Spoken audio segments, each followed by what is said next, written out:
So basically, we're back. Hard Rock. See, I don't even have the effort, the ability to tell a full story. Hard Rock. This moment of the top 20 in the Hard Rock Lunchbox has been brought to you by Bacon is My Podcast, and absolutely no effort from yours truly. Hard Rock. Secession's when you leave a country because you want to have slavery, and then 200 plus years later you say that wasn't the reason, even though it says it in your letter of secession. Hard Rock. I don't understand algorithms, which is funny because I ought to, but I just don't. Hard Rock. What did I want to talk about today? Who knows? Hard Rock. I learned way back when just to shut the fuck up when I don't know what I'm talking about. And I feel like that lesson is the one that really needs to start getting taught in school. Hard Rock. Unless you are God, and then I'm like, I don't believe in you. Like, that feels like a conversation stopper. Hard Rock. So maybe by next week, this whole show could look like 100% better. Hard Rock Lunchbox.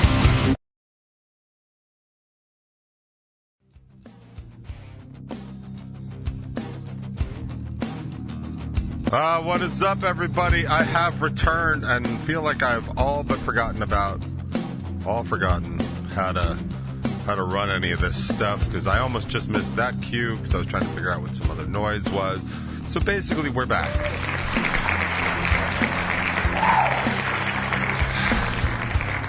Man, I am already so tired. Like, the show just started and I'm just completely exhausted. I'm going with a new lighting motif. I mean, obviously, like, it's hard to mess with imperfection. Isn't that how the saying goes? But I'm gonna I'm trying to soften this up. I actually have a new camera. Not a sponsor. Nobody's a sponsor, so it works out. But I'm gonna give that a shot. I just have not had a chance to put it together. So maybe by next week, this whole show could look like 100% better. But actually, it is July 20th. Thank you for returning to the Hard Rock Lunchbox and the Top 20. I was away last week. I appreciate everybody's patience and understanding. It is sometimes funny.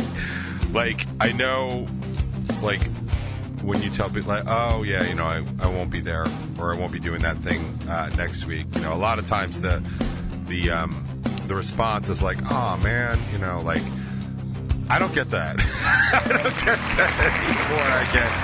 I get way more along the lines of like, all right, see you in a couple weeks. Which, I mean, I feel like I keep telling myself it's basically like, because people understand that, you know, you kind of need a break from time to time, and the fact that I really do 50 to 51 of these shows a year is, you know, kind of testament to my work ethic. So I'm hoping it's that people are just more understanding, and not so much that people are like, good, I mean, have fun. Like, but I honestly, I have a good amount to talk about today. Actually, none of it kind of came up until about 2 hours ago. I actually had a bunch of stuff I was going to talk about, other stuff I was going to talk about, but I got some good material courtesy of Bacon is My Podcast, so we'll get on that in just a few. But in the meantime, we do have some light housekeeping. I know that's probably everybody's favorite part of the show. The top 20 episode from last week is out. It's the Zip Code Advantage. Check that out. I talk about, like, perfection and how it just doesn't matter. It just, nobody cares. Like, it's just a race to care less and less and less, I suppose. I don't know. But go ahead and check that out. In Revel 9 news, though, there's a bunch of stuff happening in Revel 9. In fact, so much stuff happening in Revel 9 news that I am doing less than my inadequate job of telling people about it and promoting things. Basically what happened is, I think any regular listener of the show will know that this is kind of how things have been headed. I feel like I've been talking a lot about, I want to be dramatic and just say, like, my gradual and eventual demise, but, like, I don't mean it to sound so dramatic. I just keep seeing, like, this trajectory, because I don't even know why. I just know that I am. So, but there's been a whole lot of stuff. Like, I just have not been able to get it done. And I swear on all that's holy, if I had not turned over the reins to David Caggiano, our producer of the new batch of material, like, it would not have gotten done. I know that for a fact. I know it for a fact because I've barely had time to even listen to some of the mixes that come in. Like, I have to find time to do those. And like every other Revel 9 record, like, I was engineering. Like, I was like recording it I was recording most of it, that, you know, anything that wasn't getting sent in to me, and then just recording that, but also recording all of my stuff on my own, and then doing all the engineering and doing all the mixing, really just sending it out.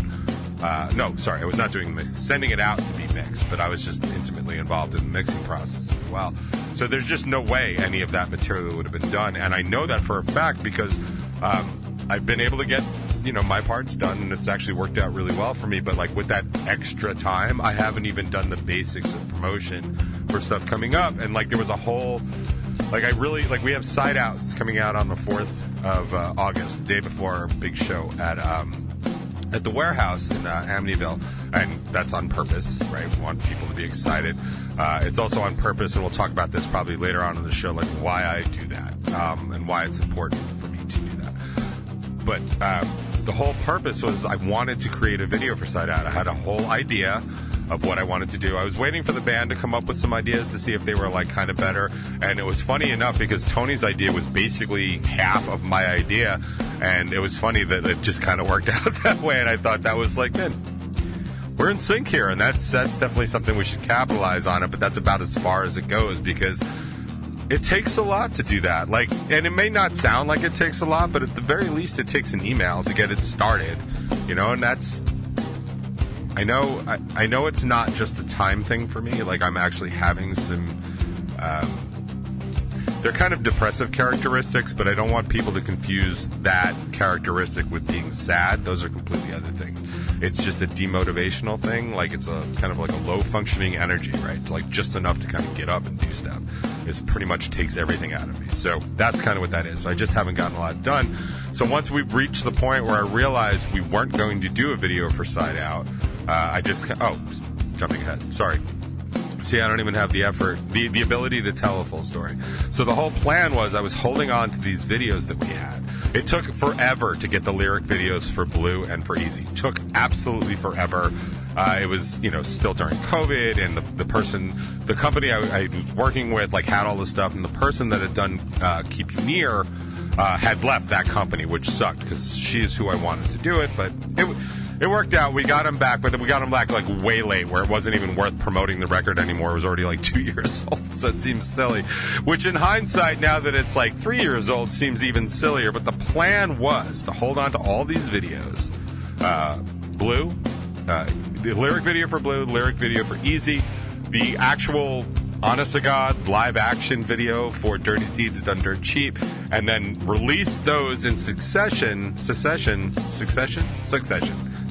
when you leave a country because you want to have slavery, and then 200 plus years later you say that wasn't the reason, even though it says it in your letter of secession. That's secession. But yeah, in succession to sort of ramp up, because our channel's been quiet since, like, we released the lyric video for Keep You Near, and I did the Bimpy Awards and stuff like that. That's basically all that's on the channel, so you kind of need to build that stuff back up, which is what I was trying to do.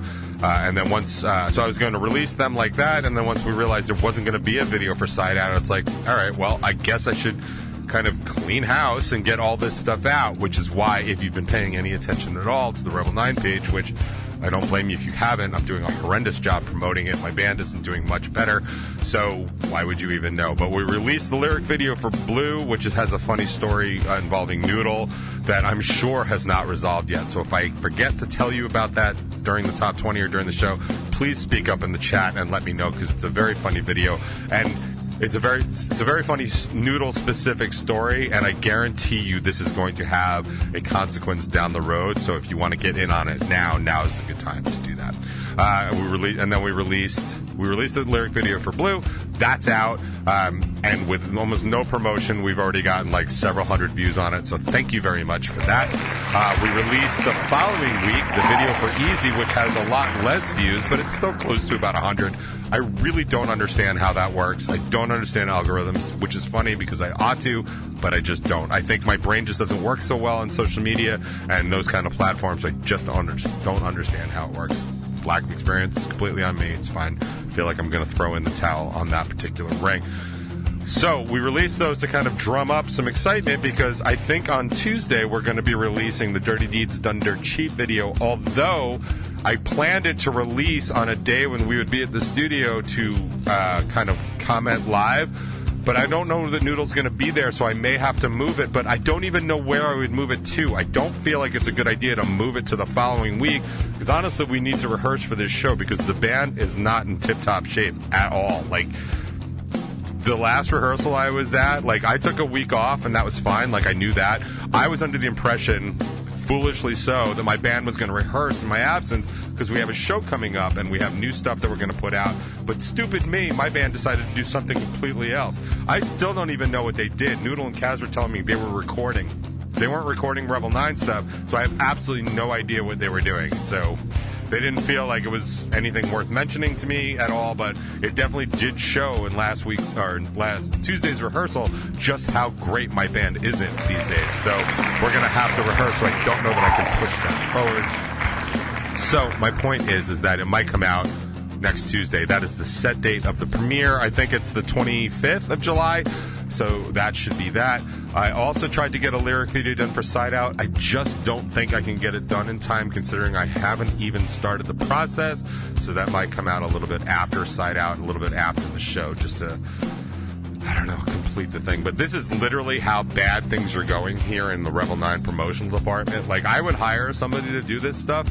Like, we have very little money, but I would gladly give somebody very little money to handle, like, our social media presence and kind of handle these things, like some sort of management, because I gotta be honest, man, after 15 years, I'm just, like, completely burnt out from doing it, and there's just, like, no help coming at all from inside the general corporation here, which just sucks, so nothing's getting done. And that's why there's, like, not a lot of shows, but I have a lot to say about shows and, you know, what I think the future of shows for Revel 9 is, because I'm also tired of doing that for everybody too. So I don't know what that's going to look like, but I didn't mean to complain all that much right away. I actually had some stuff I wanted to talk about.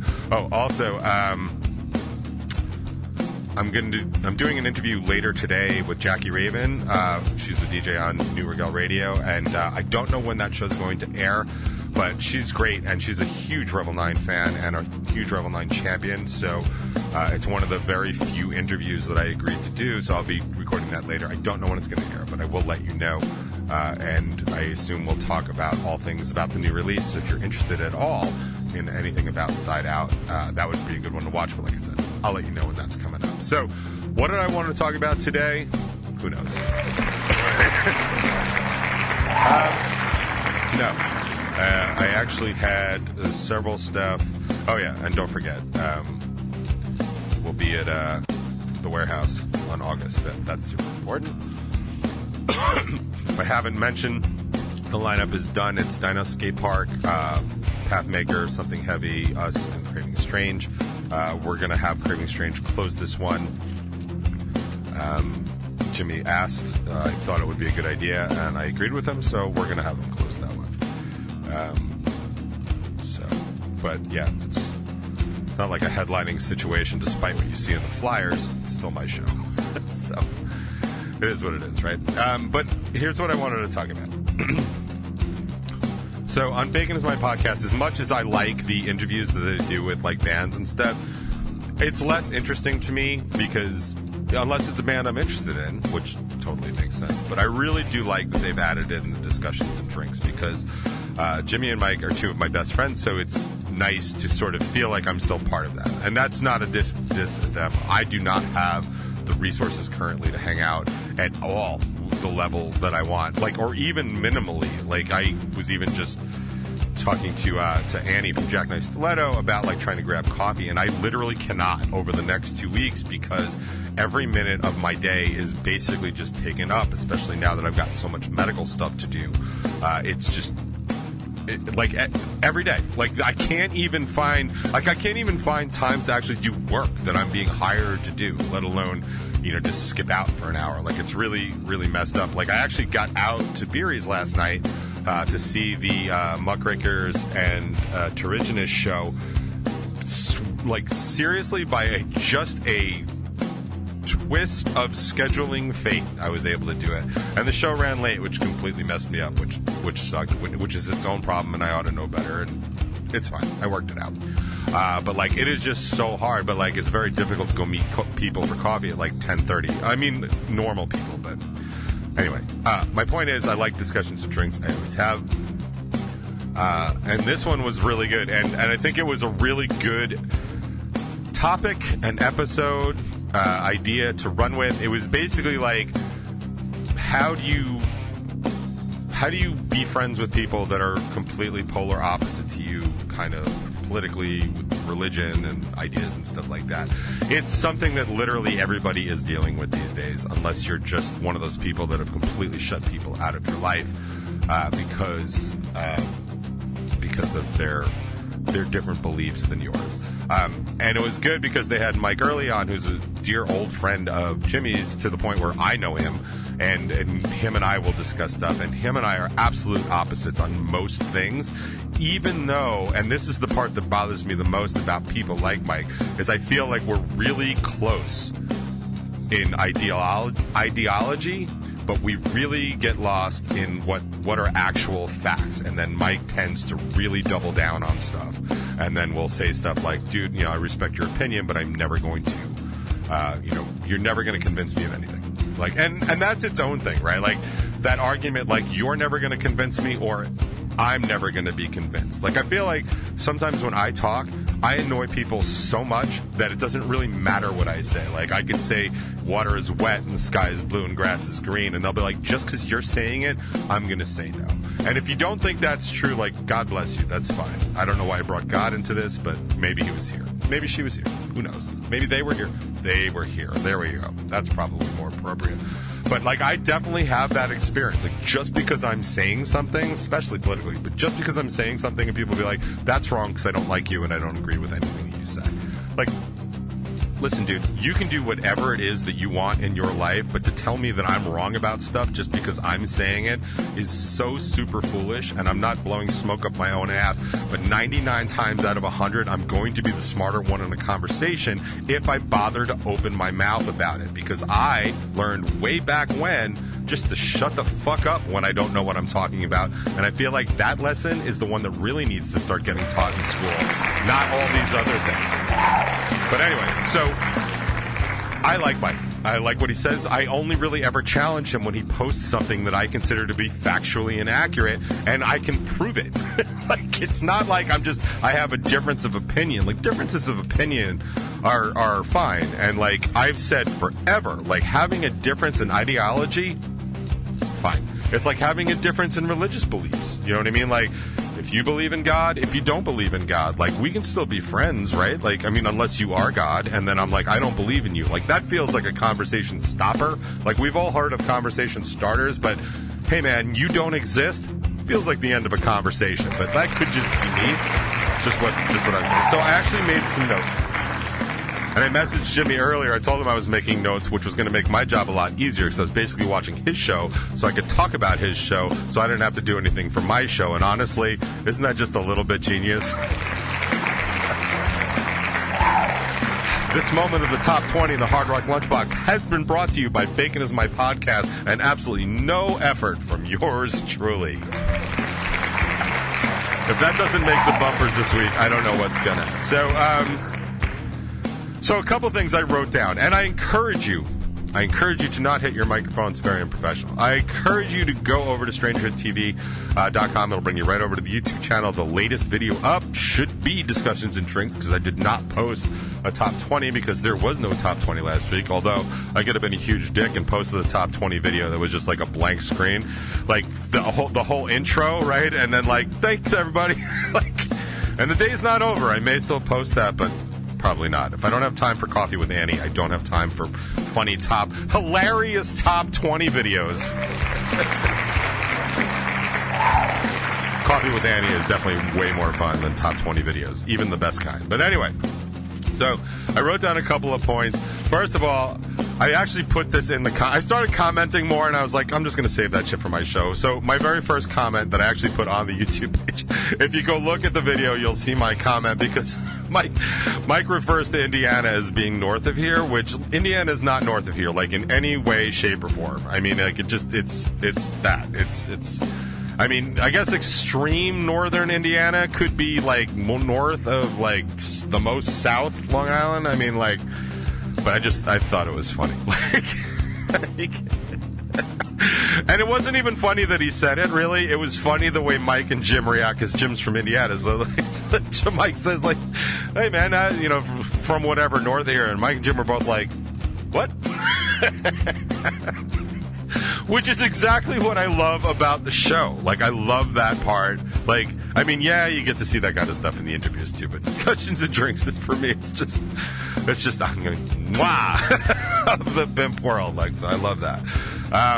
So a couple points like that I just didn't get to argue with because I'm not on that show, so I'm going to do it now without them being able to respond, is Mike made a reference to how a lot of this polarization started with COVID. Now, I just want to point out, and not that I'm correcting him, because what happened during COVID is a very, very real thing. But the seeds of all of this stuff, aside from going back to the political seeds, like when Ronald Reagan was elected and all the stuff that he ran on, and conservative versus liberal, a lot of backlash to the 70s and stuff like that. All that's been, like, well documented, and it exists, and the evangelicals and all that other stuff. What really happened is the political divide really took a hit, or really, I guess, got bigger when Obama got elected. And if you don't think so, just read absolutely anything about that time from a reputable source, any of those books, and you will see, like, stuff where the entire Republican establishment was like, we're just not going to do anything to get any work done because we don't respect this person that just got elected to be president. Now, that's a fact, and Mitch McConnell himself is documented as saying, like, we're just going to say no. And if you don't believe me, why don't you do a little research thing about Merrick Garland and the Supreme Court nomination? It'll show you just how disrespectful half of this country was to President Barack Obama's presidency. Democratically elected, no one contested the election. They just didn't like that a black man was in the office, and you'll see all of that stuff. So that is what started that divide, right? That was a big divide. Now, when Trump got elected, it worked out okay because half the country just didn't like Hillary, so they were like, all right, that's fine. So it was a little bit less of that particular divide, and then once he got elected and he started pandering and doing all this stuff to, like, really, really split up the country politically, is when it really started getting bad. And then once you had COVID, it didn't really matter because people were just like, I don't believe in COVID. I believe in COVID. And then there was like, you should do this about COVID. And like, you should not tell me what to do with my body. All that stuff just erupted. And everyone was stuck at home and mad and online. And that's why it bubbled to the surface. But like all these militias and like separatists and all this stuff, that's existed for years, for decades, well before this. COVID is really just like, you know, like when they talk about like a TV show that was like big, like Cobra Kai, for example. The TV show was like big on YouTube for a little while, and then all of a sudden it was like super popular. They talk about that with bands like Train and Goo Goo Dolls, like these overnight sensations that took 10 years. That's this. So once they actually hit COVID, it was like they were on America's Got Talent, and now everybody started talking, and like it got bigger and louder, and everybody saw it, and that divide and the brutal, like awful discourse all started because people had the time to do it, and they had what I consider to be the most important part, which was they were suddenly feeling like they were right. And this is another point that came up in their episode where they were talking about, like, why would you even choose this echo chamber, right? And it was Eli Pariser, I think, that coined the phrase information bubble and stuff like that. And I've talked about that, and I've written about it, like especially in terms of music, but in terms of the political divide, where in this day and age, with tech being what it is, you can actually kind of shape your world, like what you see. You create these bubbles of information. Like I guarantee if I search for something and Mike Early searches for something, on the exact same Google search page, we will get completely different results. And that is how information bubbling works, right? So you create your own echo chamber, and that's by design. And you actually have to work to not create it. And people are inherently lazy. People are also inherently dumb and don't understand how those things work. One of the things that I used to like about being in the gym is that there was always Fox News on, so I would always see like Fox News, and I would get some information, and not all of it's wrong. They actually have some journalists on Fox News. It's just most of the hosts, whenever you get into opinions, like, you know, as we all just found out in the Dominion lawsuits, like all these hosts will just lie right to you against, you know, stuff that they don't even believe, because that's just what they're doing today. Like, that's not a place to get news from. But then you take somebody like Rachel Maddow, for example, on MSNBC. She's super polarizing, but like every time she makes a mistake, she does an on-air correction. She's a Rhodes Scholar, for Christ's sake. She's smarter than basically everybody on Fox, and she does her own issues. People give her shit because she doesn't cover all the issues. That's not what she does. She covers the issues that she's interested in. So those are the issues that I'm going to go to her for, right? Like, I'm not going to go to her for, like, I don't know, what's going on in sports, I guess. I mean, like, it's not really her thing. Like, and you can do that, like, right? You can go to people like that you can trust, and you can do that, and you can reach outside of your own comfort zone. But the echo chamber builds automatically. And I will tell you, and then I'll shut up and play some music. I will tell you that the number one reason they build so well and people are so willing to go along with it is because if you think about it, most of the people in the world, right? The average, we talk about this, the bell curves. The average person is a C student, right? And I'm not slamming them for being that. I'm just pointing out that exists. That means that half of the people that you're ever going to speak to or interact with likely are like C student or less. Those people, if you think about it, on every test that they've ever taken, are getting most of their questions wrong. That means they usually have the wrong answer to any problem, to any solution that they've asked to come up with. The moment those people started saying stuff that other people agreed with was very likely some of the first times that has ever happened in their life. These are the same people that, like, can't divide stuff. So just to dumb it down for you, if they've been saying forever the equivalent of 2 + 2 = 5, and the rest of the world is like, no, it's not, Johnny. You're just dumb, and I'm sorry your parents are brother and sister. Like, for them to reach out and say something out loud that 2 + 2 = 5, and then have a whole bunch of people agree with them, that's got to feel fantastic. And then to say it louder and louder still, and then see a political leader, a president of the United States, say, you know what, Johnny? 2 + 2 does equal 5. And you're just like, I knew it. That's what's happening. And that shit feels great. And I know that because as somebody that's right more often than not, because I am an A student, again, no conceit, just trying to put a story together. As an A student, I'm going to be right most of the time. It does feel good. It feels good to understand how your world works. It feels good to understand concepts. As someone that doesn't understand everything, I know how frustrating it could be to not get stuff. I can't speak a foreign language to save my life. I am in awe of people that do it. People that speak foreign languages in front of me know that because I tell them that, because I'm so super impressed. My daughter can draw beautifully. She constantly, Dad, if you just tried or practice more, you could draw it too. No, I can't. I've tried. I can do the Thanksgiving Day turkey because I can copy my hand. I can do stick figures like my sister can, and that's about it. And it frustrates me. I wish I could draw fluently in any language, if that makes any sense at all. But I can't. So I understand how frustrating it is to constantly get 2 + 2 wrong. So when somebody comes along and says, man, you're so right about that 2 + 2 thing, you're like, that is so awesome to hear. I've been waiting my entire life to hear it. I will follow you literally anywhere. And that's why you get toothless fucks with beards and Trump flags saying on national TV that if Trump murdered somebody on the steps of the White House, they'd still vote for him for president. Now, I'm not saying that's everybody, but that's definitely some of them. And I don't know what half of that bell curve you think they're on, but they weren't in honors classes with me. I'll tell you that. It is so good to be back. I'm going to shut up now, play you some Day to Remember, because it's what I do best.